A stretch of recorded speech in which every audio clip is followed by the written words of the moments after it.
karena melanggar sumpah atau janji anggota Kepolisian Negara Republik Indonesia, sumpah atau janji jabatan, dan atau kode etik profesi Kepolisian Negara Republik Indonesia, Yunto, setiap pejabat Polri dalam etika kepribadian wajib mentaati dan menghormati norma hukum.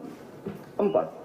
Pasal 13 ayat 1 Peraturan Pemerintah Nomor 1 Tahun 2003 tentang pemberhentian anggota Polri, Yunto pasal 10 ayat 1 huruf F Perpol Nomor 7 Tahun 2022 tentang kode etik profesi dan komisi kode etik anggota Kepolisian Negara Republik Indonesia, sumpah atau janji jabatan, dan atau kode etik profesi Kepolisian Negara Republik Indonesia.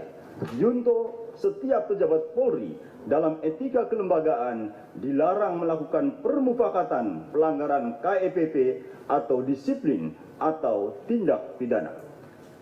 5. Pasal 13 ayat 1 Peraturan Pemerintah Nomor 1 Tahun 2003 tentang pemberhentian anggota Polri, Yunto pasal 11 ayat 1 huruf A Perpol Nomor 7 Tahun 2022 tentang kode etik profesi dan komisi kode etik Polri yang berbunyi, anggota Kepolisian Negara Republik Indonesia dapat diberhentikan tidak dengan hormat dari Dinas Kepolisian Negara Republik Indonesia, sumpah atau janji jabatan, dan atau kode etik profesi Kepolisian Negara Republik Indonesia. Yunto, setiap pejabat Polri yang berkedudukan sebagai atasan dilarang memberikan perintah yang bertentangan dengan norma hukum, norma agama, dan norma kesusilaan. 6.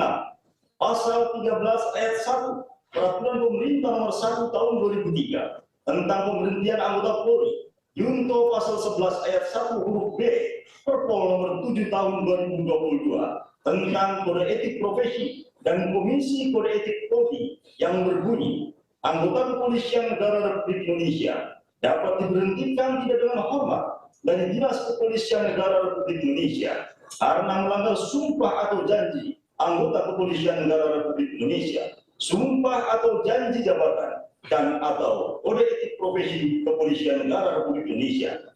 Contoh, setiap pejabat Polri yang berkedudukan sebagai atasan dilarang menggunakan kewenangannya secara tidak bertanggung jawab. 7.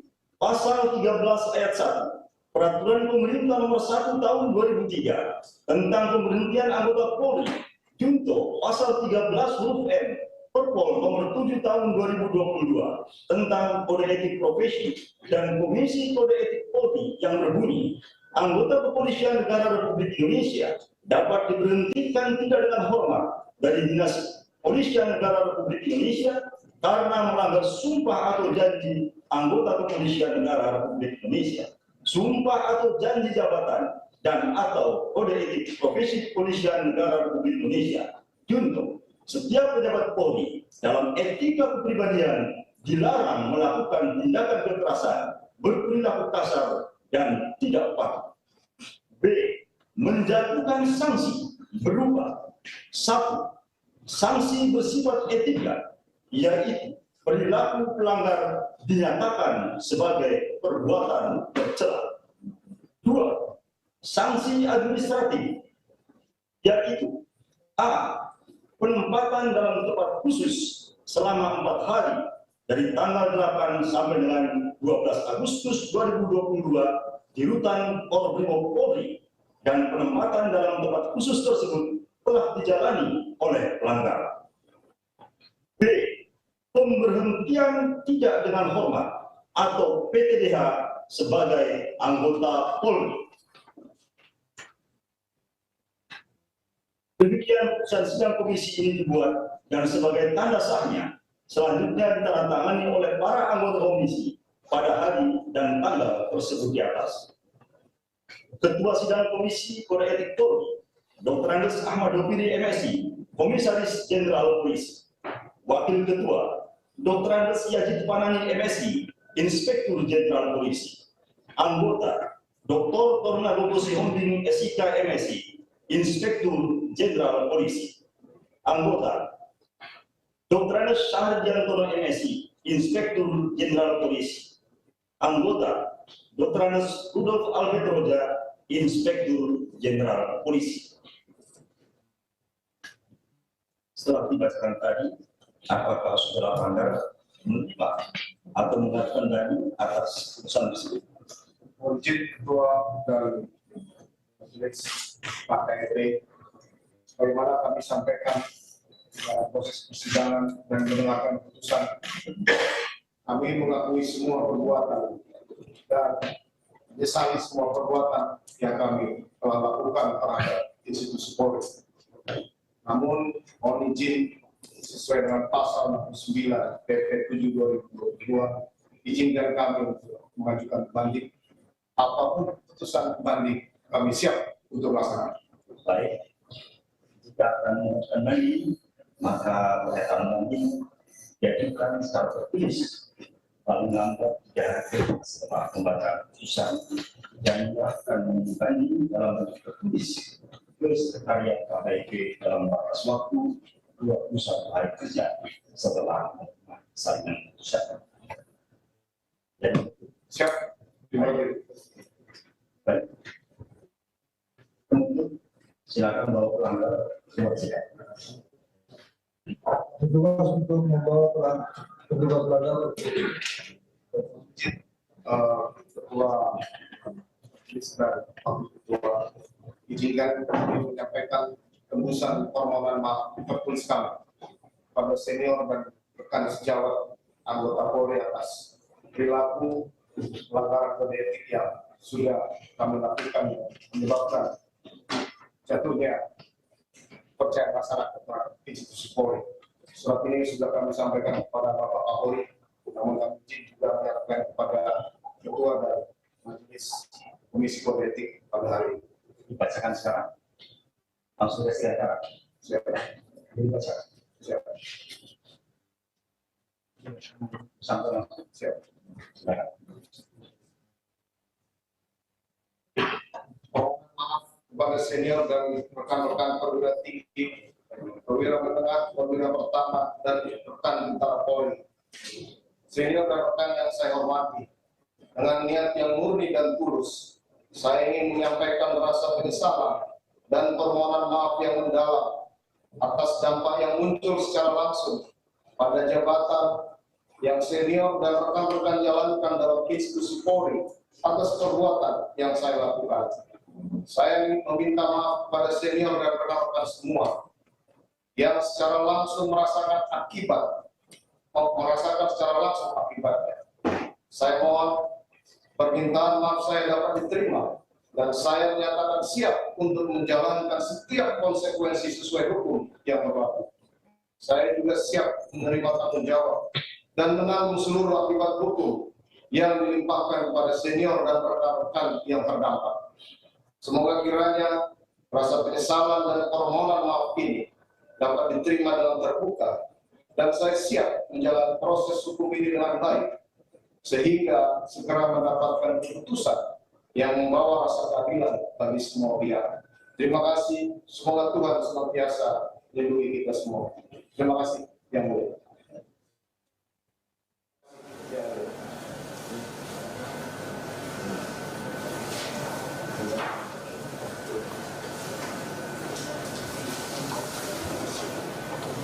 Silakan untuk membawa Petugas silakan bawa petugas pelanggar.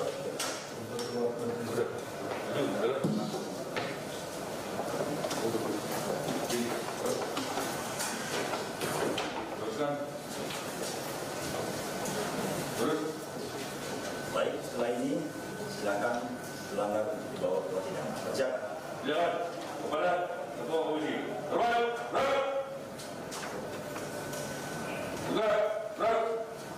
Balik kanan.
Siap.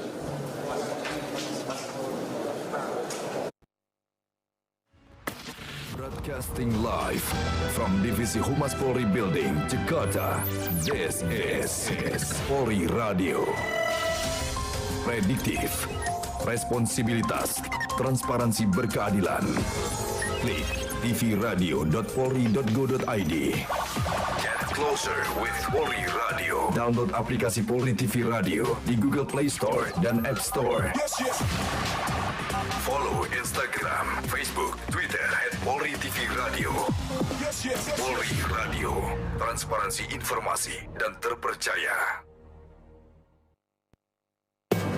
Dalam rangka penguatan komunikasi publik, Polri menghadirkan Polri TV di tengah masyarakat untuk memberikan edukasi, pengetahuan, dan informasi sebagai bentuk literasi digital, agar masyarakat dapat terus memantau perkembangan situasi bangsa. Polri TV juga senantiasa menghadirkan program-program yang inspiratif serta prediktif, responsibilitas, dan transparansi berkeadilan. Selamat menyaksikan Polri TV di Key-Vision, channel 130. Salam presisi.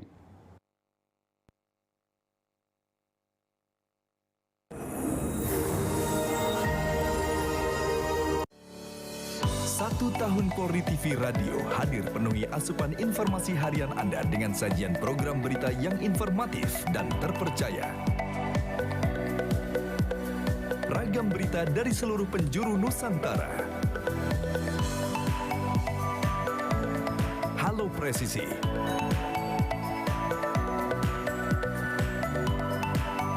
Presisi Siang.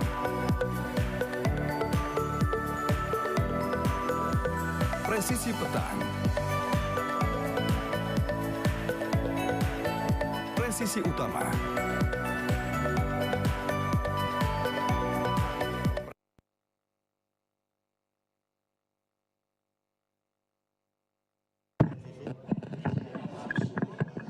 Sudah? Keterangan persnya dan kita ikuti jalannya keterangan pers.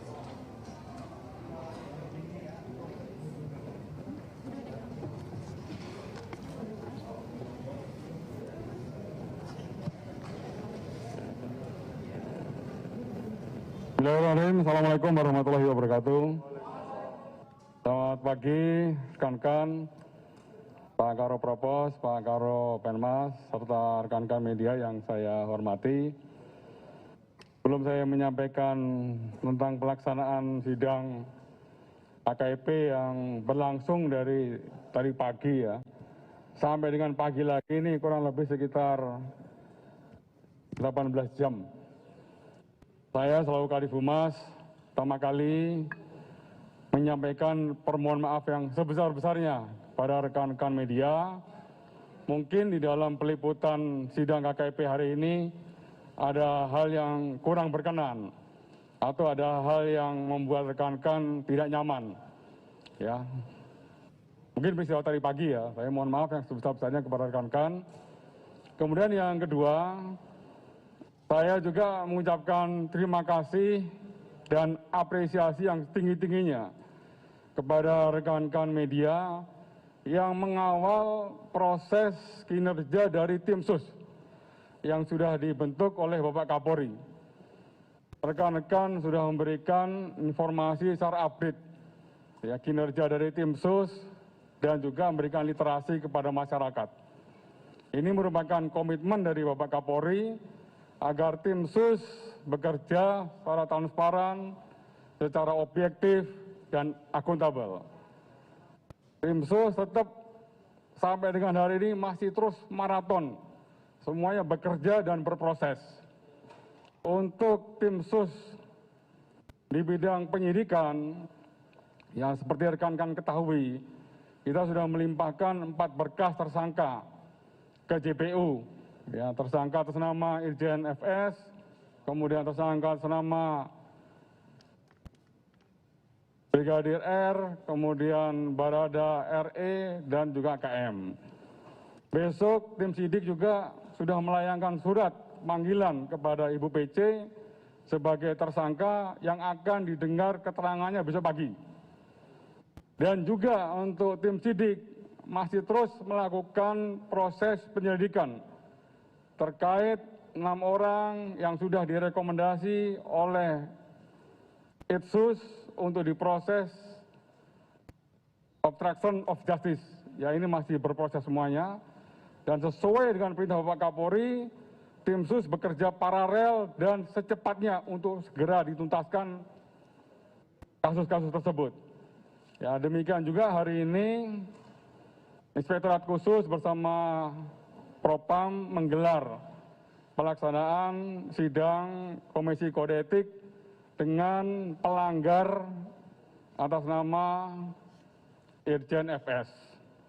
Seperti rekan-rekan ketahui bersama, dari sidang maraton yang sudah dilaksanakan pada hari ini, pimpinan sidang telah memutuskan secara kolektif kolegial kepada pelanggar FS, ya tadi sudah disebutkan, perlu saya baca ulang kembali pada rekan-rekan bahwa sanksi yang dijatuhkan yang pertama adalah sanksi etika, yaitu perilaku pelanggar dinyatakan sebagai perbuatan tercela. Yang kedua, sanksi administratif berupa yang pertama, penempatan dalam tempat khusus selama 21 hari. Tentunya yang bersangkutan sudah menjalani patsus, ya tinggal nanti sisanya. Dan yang kedua adalah pemberhentian tidak dengan hormat atau PTDH sebagai anggota Polri. Ya, meskipun yang bersangkutan mengajukan banding, ini merupakan hak yang bersangkutan. Yang bersangkutan sesuai dengan pasal 69 dikasih kesempatan untuk menyampaikan banding secara tertulis 3 hari kerja. Selanjutnya mekanismenya sesuai dengan pasal 69, nanti untuk sekretaris KKEP banding ya dalam waktu jangka 21 hari akan memutuskan ya keputusannya. Ya, apakah keputusannya tersebut sama dengan keputusan yang disampaikan pada hari ini atau ada perubahan. Ya, yang jelas yang bersangkutan pun sudah menerima apapun keputusan yang akan diambil oleh sidang banding nantinya. Ya, kemudian rekan-rekan bahwa proses persidangan yang secara maraton tadi dilaksanakan, kita sudah atau Komisi Sidang Kode Etik memeriksa 16 orang. Ya, 1 sebagai pelanggar atas nama Irjen FS, kemudian 15 saksi. 15 saksi pun ya sebelum yang bersangkutan memberikan keterangan kepada sidang komisi, mohon maaf. Sorry. Ya. Ada yang mengarah. Siapa itu? Oke, saya lanjutkan ya. Para saksi tadi sudah diambil sumpah. Ini artinya memiliki konsekuensi yuridis. Ya, ketika para saksi nanti dia memberikan keterangannya tidak sesuai dengan fakta hukum dan fakta persidangan, maka dia memiliki konsekuensi adalah dapat ya diproses sesuai dengan proses peradilan dengan ancaman hukuman 7 tahun. Ya, oleh karenanya tadi para saksi menyampaikan kepada sidang majelis apa yang dia alami dan apa yang dia lakukan. Ya, kemudian perlu saya sampaikan juga kepada rekan-rekan, tadi untuk saksi juga dibagi menjadi 3 klaster ya. Tadi saksi yang pertama 3 orang ya terkait menyangkut masalah klaster peristiwa penembakan Brigadir J di TKP Duren 3. Ya, tadi ada Baradae berarti tidak bisa dihadirkan dalam persidangan ini karena yang bersangkutan statusnya adalah justice collaboration yang diamankan oleh LPSK. Kemudian yang hadir adalah Brigadir R dan Saudara KM. Kemudian klaster yang kedua adalah klaster terkait menyangkut masalah obstruction of justice, ya berupa ketidakprofesionalan di dalam olah TKP. Ya tadi ada 5 orang. Ya kemudian klaster yang ketiga adalah terkait juga menyangkut masalah obstruction of justice berupa merusak atau menghilangkan alat bukti CCTV. Itu semuanya sudah disampaikan ke anggota sidang Komisi Kode Etik dan yang bersangkutan 15 saksi ini mengakui apa yang dia lakukan. Dan juga ya, pelanggar Irjen FS juga sama, ya, tidak menolak apa yang disampaikan oleh kesaksian para saksi tersebut. Artinya bahwa perbuatan tersebut betul adanya, mulai daripada merekayasa kasusnya, kemudian menghilangkan barang buktinya, dan juga menghalang-halangi di dalam proses penyidikan. Ya rekan-rekan, bahwa tim ini juga masih bekerja, kita masih punya 34 yang terduga pelanggar, ini juga masih berproses. Dalam waktu 30 hari ke depan, tim Itsus bersama Propam juga akan terus secara maraton menggelar sidang tersebut. Ya sama halnya tim sidik, secara maraton juga mencoba untuk menuntaskan terkait menyangkut masalah tersangka Ibu PC, berkasnya juga sesuai dengan arahan Bapak Kapolri untuk segera dilimpahkan ke JPU, dan demikian juga tentang obstruction of justice itu juga harus berproses cepatnya juga untuk segera dapat dilimpahkan ke JPU sambil kita menunggu ya 4 berkas yang sudah kita limpahkan di tahap 1 petunjuk dari jaksa. Apabila petunjuk dari jaksa ada, ya kita segera lengkapi. Kalau misalnya tidak ada, dinyatakan P21, maka tahap 2 akan kita segera serahkan ke jaksa, yaitu barang bukti dan tersangka. Ya, jadi saya rasa itu rekan-rekan yang bisa saya sampaikan dari proses kegiatan pada hari ini. Insya Allah apabila ada update lagi, nanti akan saya sampaikan kepada teman-teman media semuanya. Ya, terima kasih. Ada yang ditanyakan? Satu aja ya, sudah malam.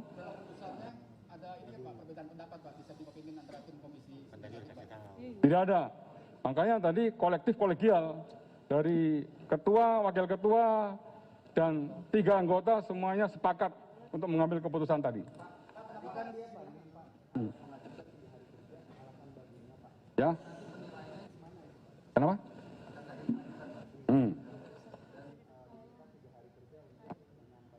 Secara tertulis. Ya, secara tulis ke sekretariat Komisi Kode Etik. Ya.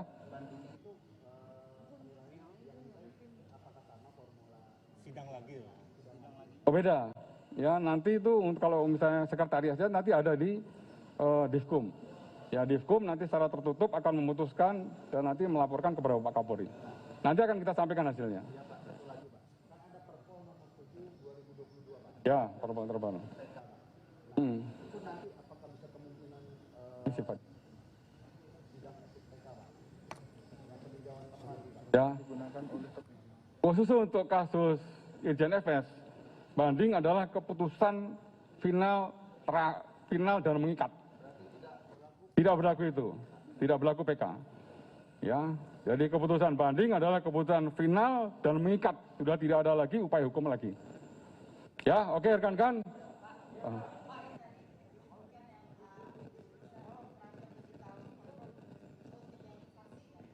Ya, saksi. Apa? Oh ya. Nanti lihat lagi. Lihat dulu nanti. Sama semuanya. Yang ketiga dia terbukti memberikan keterangan palsu di depan sidang, ancaman hukumannya bisa 7 tahun itu. Makanya mereka menyampaikan apa adanya sesuai dengan fakta yang disampaikan di persidangan. Oke? Apa? Belum toh.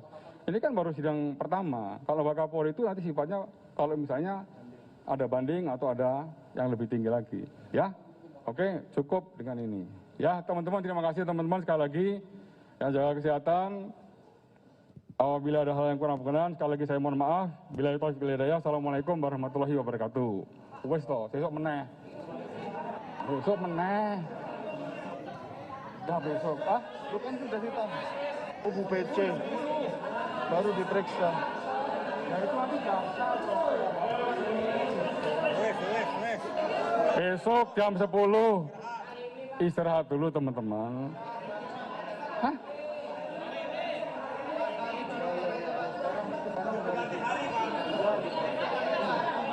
Oh? Iya, Jumatan, persiapan Jumatan. Wes, oke, terima kasih teman.